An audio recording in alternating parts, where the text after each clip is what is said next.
Hello students.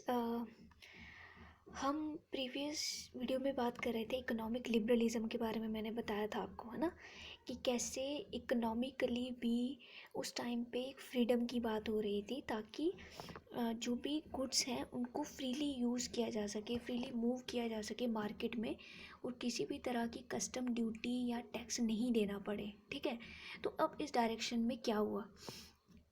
अब this is very very important कि in economic exchanges और commercial class की जो ग्रोथ थी उनको बढ़ाने के लिए क्या किया गया। 1834 में एक कस्टम यूनियन जिसका नाम ज़ोल्वरिन था, ये आपको याद रखना है। 1834 ज़ोल्वरिन को फॉर्म किया, जिससे कि ये कि प्रूशिया का इनिशिएटिव था और बहुत सारी जर्मन स्टेट्स ने भी इसे ज्वाइन किया। ठीक है, इस यूनियन को क्यों ज्वाइन किया गया? To abolish the tariff barrier, मतलब जो भी उनको टैक्स देना पड़ता था एक एरिया से दूसरे एरिया में जाने के लिए, कोई गुड्स को एक्सचेंज करने के लिए, और उसको अबॉलिश कर दिया गया। ठीक है, और जो नंबर ऑफ़ करेंसीज थी, जैसे मैंने आपको बताया डिफरेंट डिफरेंट रीजन्स में अलग अलग करेंसीज थी, है ना, तो इन करेंसीज को का नंबर कम कर दिया।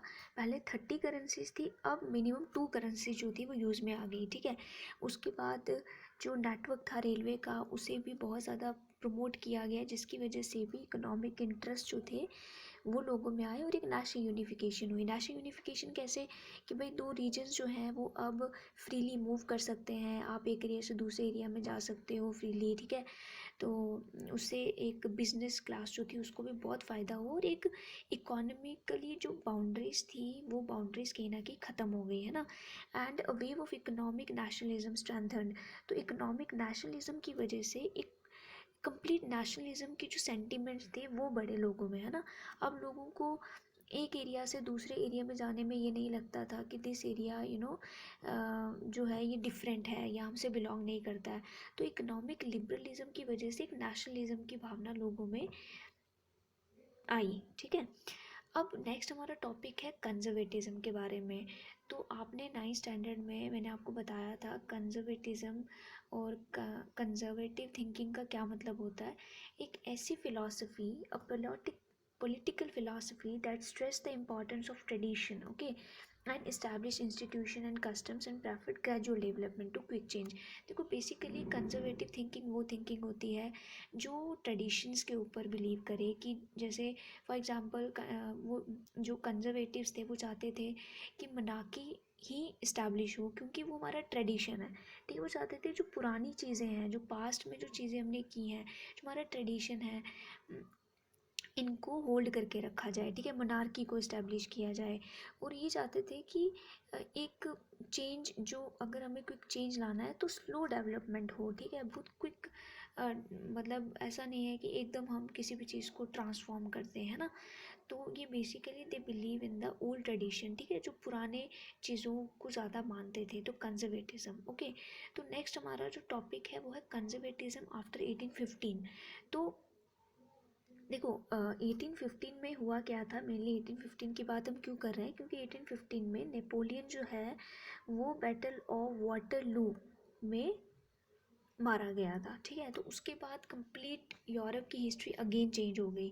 तो हुआ क्या कि जो कंजर्वेटिव सोच रखते थे, ठीक है, जो कंजर्वेटिव थे, उन्होंने कहा कि जो ट्रेडिशनल इंस्टीट्यूट्स ऑफ स्टेट हैं, यानी आप ये देखो कि पहले ट्रेडिशनल इंस्टीट्यूट क्या थे, जो देश को चलाते थे, मतलब मोनार्की।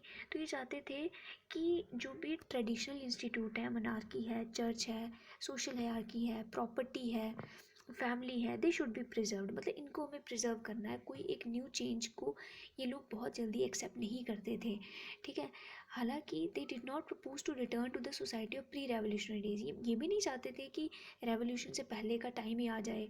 जैसे आपने देखा फ्रेंच रेवोल्यूशन के टाइम पे कि फर्स्ट सेकंड थर्ड स्टेट और थर्ड स्टेट के साथ इनजस्टिस होता था, तो वो प्री रेवोल्यूशनरी टाइम था। ये ऐसा भी नहीं चाहते थे, बट ये चाहते थे कि जो हमारे ओल्ड बिलीव्स हैं उनको भी प्रिजर्व करके रखा जाए। Okay, in fact they believe that modernisation could strengthen traditional institute, मतलब ये मोनार्की को भी चाहते थे और ये भी चाहते थे कि ठीक है हम कुछ नई चीज़ें भी इंट्रोड्यूस करें, मतलब ये सोचते थे अगर हम नई चीज़ें भी इंट्रोड्यूस करें अपने पुराने सिस्टम में तभी भी हमारे लिए वो अच्छा हो सकता है, ठीक है। और जिससे हमारी जो स्टेट पावर है या जो मोनार्की है वो बहुत इफ़ेक्टिव होगी, स्ट्रांग होगी, ठीक है। Then a modern army, an efficient bureaucracy, dynamic economy, the abolition of feudalism and serfdom. तो ऐसा नहीं है कि कम्प्लीटली एक ओल्ड सोच को ही बिलीव करते थे, ये चाहते थे कि कुछ चेंजेस हों बट बहुत क्विक चेंजेस नहीं होने चाहिए, हमें अपनी ट्रेडिशन को प्रिजर्व करना है, ठीक है। तो वो भी चाहते थे मॉडर्न आर्मी भी होनी चाहिए, इफेक्टिव ब्यूरोक्रेसी हो, एडमिनिस्ट्रेशन अच्छा हो, ठीक है, इकोनॉमी डायनामिक हो, उसमें हर चीज़ें इंक्लूडेड हो, फ्यूडलिज्म को ख़त्म किया जाए, ठीक है। तो ये सोच भी ये रखते थे। तो अब क्या हुआ जब 1815 में बैटल ऑफ वाटरलू में नेपोलियन हार गया, तो अब एक ट्रीटी ऑफ वेना साइन होती है। अब ये देखना आपकी, ये this is very very important. अब इस ट्रीटी में, ठीक है, एक एग्रीमेंट साइन हुआ। इस एग्रीमेंट के अकॉर्डिंग क्या था, देखो 1815 में जो रिप्रेजेंटेटिव यूरोपियन पावर्स थे, ब्रिटेन, रशिया और प्रूशिया एंड ऑस्ट्रिया, ये वेना में मिले, ठीक है, और उन्होंने कुछ एग्रीमेंट साइन किया। अब ये जो ट्रीटी ऑफ वेना था इसे होस्ट किया था ऑस्ट्रियन चांसलर ड्यूक मेटरनिक ने। ये इम्पॉर्टेंट है, कई बार ये आपके एमसीक्यूज में आता है। तो ड्यूक मेटरनिक ने इसे होस्ट किया एंड इसका ऑब्जेक्टिव क्या था, undoing most of the changes that had come about in Europe. मतलब ये चाहते थे नेपोलियन ने जो भी मैंने आपको बताया यूरोपियन में वॉर्स की, जिससे उसने यूरोपियन के बहुत पार्ट को कॉन्कर किया। तो ये लोग चाहते थे कि जो भी मतलब ऐसे जो नेपोलियन वॉर के टाइम पे जो चेंजेस हुए हैं यूरोप में, ठीक है, उन सबको सही करना, ठीक है। मतलब कोई भी जो काम सही नहीं हुए हैं या नेपोलियन के दौरान, नेपोलियन रूल में जो यूरोप में कुछ जो चेंजेस हैं जो जो एक्सेप्टेबल नहीं है, उन्हें चेंज करना। तो सबसे पहले ये चीज़ क्या चाहते थे, आपने देखा फ्रेंच रेवोल्यूशन के टाइम पे लुई 16 जो था वो बॉर्बन डायनेस्टी का किंग था, अगर आपको याद हो। तो इन्होंने कहा कि जो बॉर्बन डायनेस्टी है, जो कि फ्रेंच रेवोल्यूशन के टाइम पे जिन्हें हटा दिया गया था, it was restored to power. इन्होंने ये बॉर्बन डायनेस्टी को पावर में लेके आ गई, क्योंकि आपको मैंने बताया कि ये लोग कंजर्वेटिव सोच के थे, तो ये चाहते थे कि मोनार्की वापस आए, ठीक है। And France lost the territories it has annexed. और जो भी टेरिटरीज नेपोलियन के टाइम में फ्रांस ने जीती थी, वो सारी की सारी टेरिटरीज जो थी वो उसने खो दी, मतलब वो अपनी रीजन्स को वापस दे दी गई। Now series of states were set up on the boundaries of the France to prevent French expansion। अब जैसे फ्रांस में क्या किया गया, फ्रांस मतलब कुछ ऐसी स्टेट इस्टेब्लिश की गई फ्रांस की बाउंड्रीज़ में, ताकि फ्रांस जो है वो दोबारा एक्सपेंशन ना कर सके, अपनी बाउंड्रीज़ को एक्सटेंड ना कर सके, ठीक है। तो एक्सटेंशन को रोका गया ताकि एक एक्सपेंशन ना हो फ्यूचर में फ्रांस का, ठीक है।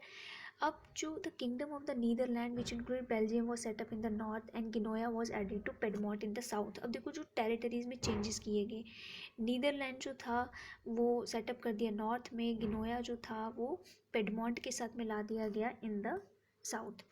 And Prussia was given important new territories. Western frontier में जो वेस्टर्न पार्ट था वहाँ प्रूशिया को लैंड दे दिया गया, वाइल जो ऑस्ट्रिया था it was given control northern Italy. Austria के पास नर्दर्न इटली का कंट्रोल आ गया, ठीक है। बाय द जर्मन, हमने आपको बताया था कि जर्मन कॉन्फेडरेशन जो नेपोलियन था उसने 39 स्टेट का एक कॉन्फेडरेशन कर लिया था, ठीक है। हालांकि इस कॉन्फेडरेशन को नहीं टच किया गया, मतलब उस कॉन्फेडरेशन को, वो जो स्टेट्स थी 39 स्टेट का एक जो ग्रुप था, उसे वैसा का वैसा रहने दिया, ठीक है। ईस्ट में जो रशिया था it was given the part of Poland, ठीक है, रशिया को पोलैंड का पार्ट दे दिया, प्रूशिया को सिसोने का पार्ट दे दिया। This was done to restore the monarchy. अब ये सारा काम इसलिए किया गया ताकि मोनार्कीज को रिस्टोर किया जा सके, जो कि जब नेपोलियन आया था तो मोनार्कीज का रूल ख़त्म हो गया था, ठीक है। तो ये चाहते थे कंजर्वेटिव ऑर्डर यूरोप में दोबारा बन जाए, ठीक है। जो कंजर्वेटिव जो मोनार्की रूल था, they wanted to develop that rule again in Europe, okay. अब again you can see the Europe 1812, जैसे मैंने बताया, they were divided, it was divided in the big kingdoms में डिवाइड था, एम्पायर्स में divide था, ठीक है। There is Prussia also. तो कैसे उनकी बाउंड्रीज जो थी उसमें क्या हो गए, चेंजेस आ गए, क्योंकि 1815 के टाइम पे जो यूरोप था that was a complete changed figure now. अब जो कंजर्वेटिव रिजीम था उसके क्या क्वालिटीज़ थी, आप कह सकते हो द फीचर्स क्या थी, ठीक है। कंजर्वेटिव रिजीम सेटअप किया 1815 में, जो कि ऑटोक्रेटिक था, मतलब मोनार्की रूल था। अब देखो, मोनार्की रूल में ऑब्वियसली है, they did not tolerate criticism and sought to curb the activities that question the legitimacy. तो ऑटोक्रेटिक गवर्नमेंट की एक मेन फीचर यही था कि वो कभी भी क्रिटिसिज्म को टॉलरेट नहीं करते थे, ठीक है। मतलब कि वो लोगों लोगों का क्रिटिसिज्म नहीं सुनते थे, जो बोल दिया गया वही होगा। आप किसी भी लिगिटिमेसी को क्वेश्चन नहीं कर सकते, मतलब जो भी सरकार ने लॉज बनाया, you can not question on them, ठीक है। Now most of them impose the censorship laws. हर जगह सेंसरशिप लॉज थे, मतलब मोनार्की ने क्या बोला था कि आप मतलब अपनी मर्जी से न्यूज़पेपर, बुक्स, प्ले, सॉन्ग्स में अपने जो लिबरल आइडियाज़ हैं, ठीक है, उनको आप नहीं बता सकते हो। तो उसके ऊपर सेंसरशिप लगाई थी। सेंसरशिप का मतलब है कि अगर आपने कुछ भी लिखना है तो पहले आपको मोनार्की से परमिशन लेनी पड़ेगी, ठीक है। लेकिन जो फ्रेंच रेवोल्यूशन की मेमोरीज थी, उन उन उन वो जो थी वो अभी भी लिबरल्स को इंस्पायर कर रही थी। And one of the major issues taken up by the liberal nationalist who criticise the new conservative order was freedom of the press. तो एक मेजर इशू जो लिबरल नेशनलिस्ट जो थे जिन्होंने उठाया इस कंजर्वेटिव पीरियड में, वो ये था कि वो चाहते थे कि फ्रीडम ऑफ प्रेस हो, मतलब अपने आप को एक्सप्रेस करने की आज़ादी हो, अपने जो भी हमारे विचार हैं उसे हम ओपनली एक्सप्रेस कर सकें, उसके ऊपर कोई भी किसी भी तरह का सेंसरशिप ना हो। फिर during the years following 1815 many liberal nationalist went underground. मतलब आने वाले टाइम में जो लिबरल नेशनलिस्ट की एक्टिविटीज़ थी वो इतने सामने से एक्टिव पार्टिसिपेशन नहीं कर रहे थे, क्योंकि कंजर्वेटिव जो सरकार थी, जो ऑटोक्रेटिक सरकार थी, वो उनकी एक्टिविटीज़ को बहुत ज़्यादा सप्रेस कर रही थी। अब ये लोग क्या करने लगे, सीक्रेट सोसाइटीज़ बनाने लगे, मतलब ऐसे ग्रुप्स बनाने लगे जो अपनी सीक्रेट मीटिंग्स करते थे और फिर डिसाइड करते थे क्या करना है, ठीक है। तो बहुत सारी सीक्रेट सोसाइटीज़ बन गई यूरोप में, और ये अपना रेवोल्यूशनरी आइडियाज़ को स्प्रेड करने लगे, ठीक है। उस टाइम पे अगर आप रेवोल्यूशनरी हो तो ये माना जाता था कि आप रेवोल्यूशनरी हो, मतलब कि आप जो हो आप अपोज करोगे मोनार्कियल फॉर्म को, ठीक है, जो कि वीना कांग्रेस के बाद बनी थी, ठीक है। क्योंकि आप देखो, वीना कांग्रेस के बाद, नेपोलियन के मरने के बाद, वाटरलू की डेथ की वॉर के बाद 1815 में मोनार्की सिस्टम दोबारा आ गया। तो जो भी रेवोल्यूशनरी बनता था उसको यही माना जाता था कि वो मोनार्कियल गवर्नमेंट के अगेंस्ट है और वो लिबर्टी और फ्रीडम को गेन करने के लिए लड़ रहा है, ठीक है। And most of this revolutionary also saw the creation of nation state as the necessary part. और बहुत सारे रेवोल्यूशनरीज ऐसे थे जो चाहते थे कि हमारा खुद का एक नेशन स्टेट बने, ठीक है, तभी हमें ये जो हमारा जो स्ट्रगल है फ्रीडम के लिए ये सक्सेसफुल होगा, ठीक है।